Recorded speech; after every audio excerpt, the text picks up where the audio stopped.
I see a world burning, a planet ablaze with crises both natural and man-made. Smoke rising from Gaza, a testament to conflict and loss. Fields in Ukraine scarred by war, once fertile lands now battlegrounds. The planet itself groaning as ice melts at an alarming rate and forests burn with increasing frequency and intensity. It's a symphony of destruction, played out on a global scale.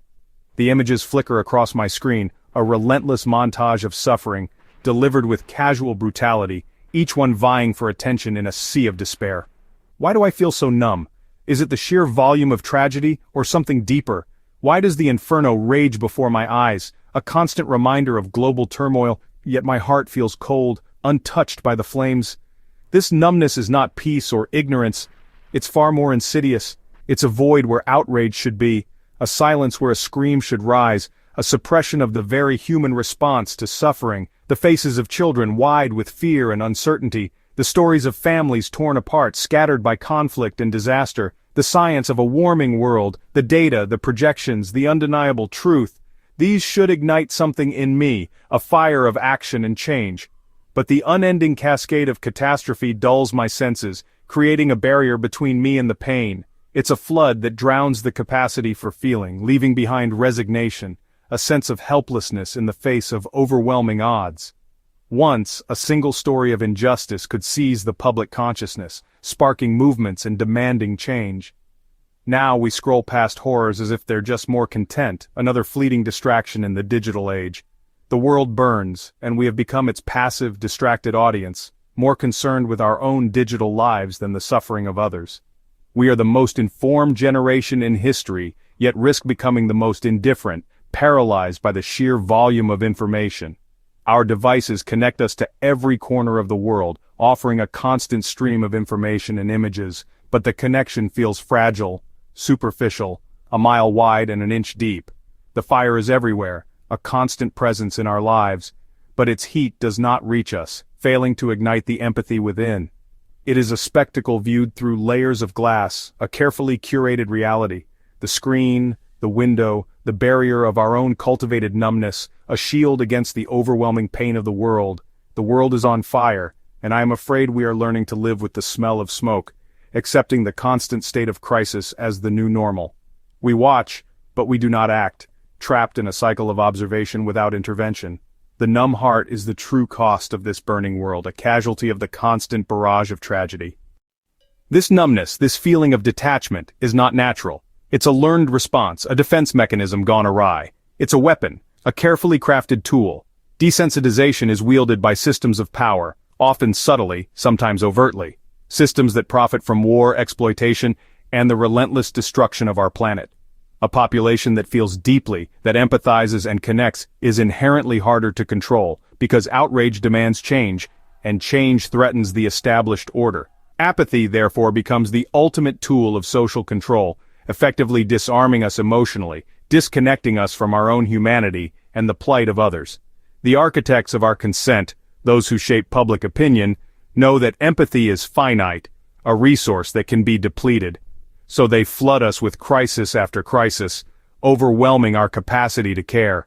Before we can even begin to grieve one tragedy, to process the pain and loss, another arrives, demanding our attention, further numbing our senses.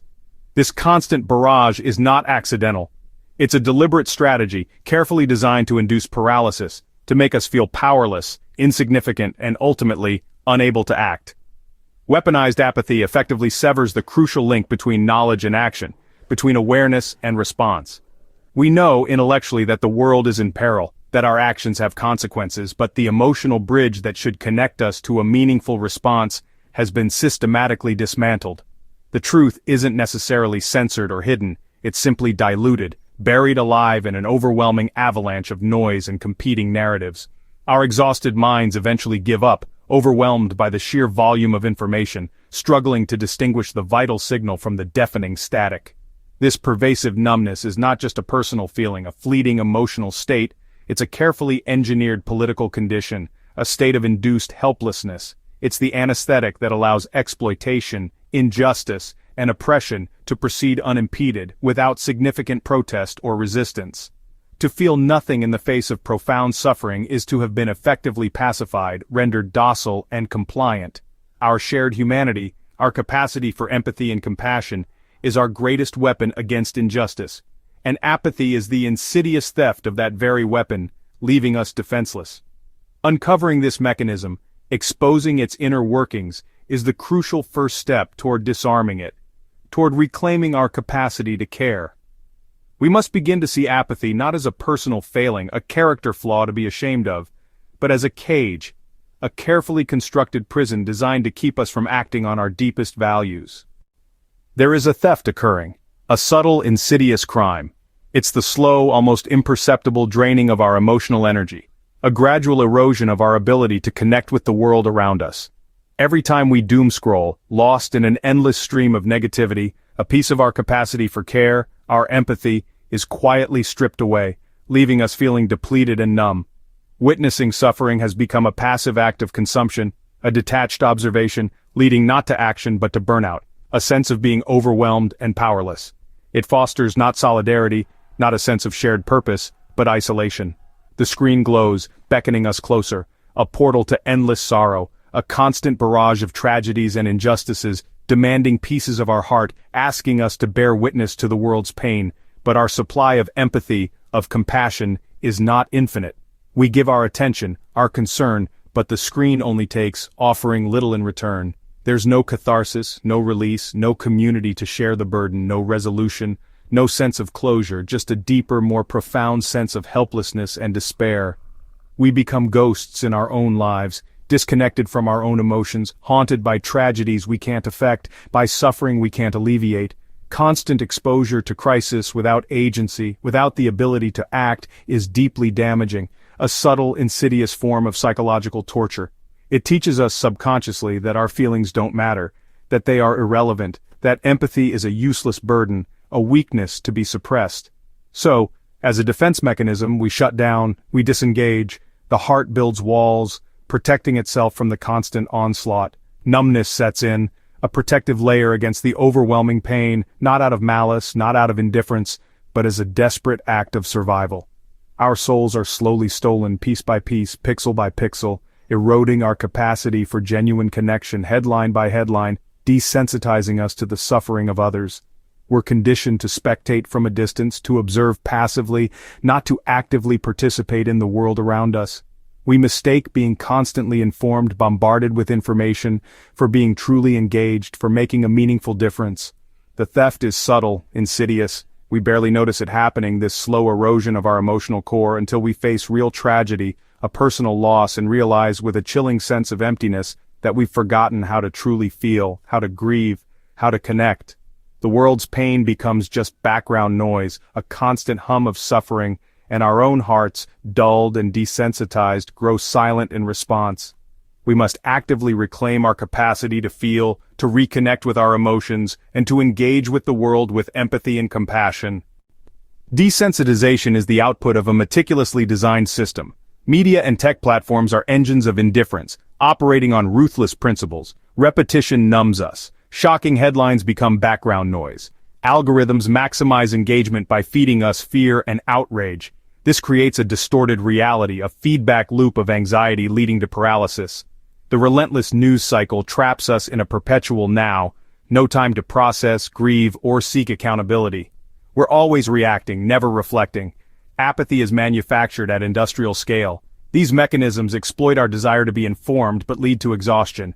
The tools that promise connection isolate us in bubbles of curated fear. Media corporations and tech giants are optimized for profit, not empathy. In their world, it's more profitable for us to be numb than engaged. In our numbness, guilt grows. We wonder, am I selfish? Have I lost compassion? This self-blame is a misdiagnosis. It privatizes a public problem. We turn inward, dissecting our own souls, instead of seeing the systems that engineered our exhaustion. When we believe our silence is our fault, we become isolated, ashamed to admit our numbness. This isolation prevents collective resistance. If we all believe we're alone in this, we never find each other. The illusion of personal failure serves the status quo. An individual wrestling with guilt is not a threat. Your numbness is not depravity. It's a scar from constant psychological bombardment. To feel overwhelmed is not a failure. It's evidence the system is working as intended. Healing begins when we see our apathy as a political injury, not a personal sin. If numbness is a cage, there must be a way out. Escape begins with small, deliberate acts, reclaiming control over what we allow into our minds. Become a ruthless curator of your information diet. This isn't ignorance, it's intention. Turn off the endless scroll. Choose a few reliable sources and engage deeply. Read a long article or book instead of 100 headlines. By stemming the fire hose of crisis, we create space and quiet. In that quiet, we can process, let a single story land, and feel specific grief or anger. Empathy thrives in focused attention, not in the noise of 1,000 tragedies. Next, seek out community. The digital world atomizes us, but the real world can put us back together. Join a local group, activist organization, or simply gather with neighbors. In these spaces, we discover we're not alone. Our embers of empathy combine for warmth. Community rebuilds the bridge between knowledge and action. Our despair is shared and lessened, our ideas amplified. The conversation shifts from, "I feel helpless," to, "What can we do together?" Reclaiming our humanity begins in these small, local gatherings. The world's problems seem too vast for one person fueling paralysis. We're conditioned to think small actions are pointless. Reject this lie. The path out of numbness is paved with small, persistent, meaningful actions. Honor the small fire's action, no matter how modest, is an antidote to despair. Writing a letter, donating, attending a protest, these acts change us. They reaffirm our agency. We are not just victims, but authors of history. Making a difference isn't about grand gestures, but quiet, unglamorous work. Support local businesses, volunteer, have difficult conversations. Each act is a small fire pushing back the darkness. These small fires lit together create a great light. We may never see the full impact, but our duty is to act where we are. Hope is kept alive through action, not passive wishing. It's the choice to light a candle rather than curse the darkness. Small fires can ignite a movement. To break free, we must cultivate life beyond the screen. Our humanity is found in the tangible world, in the senses, in real experience. Log off and plug into the world. Walk without distractions, observe, feel, listen. Being present recalibrates our nervous systems, hijacked by digital pace. The world moves slower, more nuanced outside the screen. Here we find perspective and grounding for long-term justice work. Seek truth beyond headlines. Read history, study structures behind crises. Numbness thrives on lack of context. Understanding transforms despair into informed anger. Reclaim your full human experience. Feel, connect, create meaning. Systems of power want us lost in digital abstractions. Our resistance is embodiment. Our power lies in living, feeling, and connecting in the real world. I began with numbness, but by naming the weapon, I've begun to disarm it. The world is still on fire, but now I can feel the heat, the anger, the sorrow. The embers of empathy are glowing again. This is not a conclusion, but an invitation. If you felt this hollow ache, join me in rebellion. Question the narratives, research hidden histories, engage beyond your screen. Don't accept the lie that your feelings or actions don't matter. Your empathy is a superpower. Your action cracks the status quo. Every day we choose endless scroll and numbness or another path. Curate your attention. Build community. Act in small but meaningful ways. Let this moment break your heart, then let it fuel your resolve. Be difficult, be demanding, be the grit in the gears. Choose to wake up. The world is on fire. Gaza, Ukraine, our planet. To feel nothing is to surrender. I have made my choice. I will feel the fire. Let it forge me and refuse apathy. Will you act?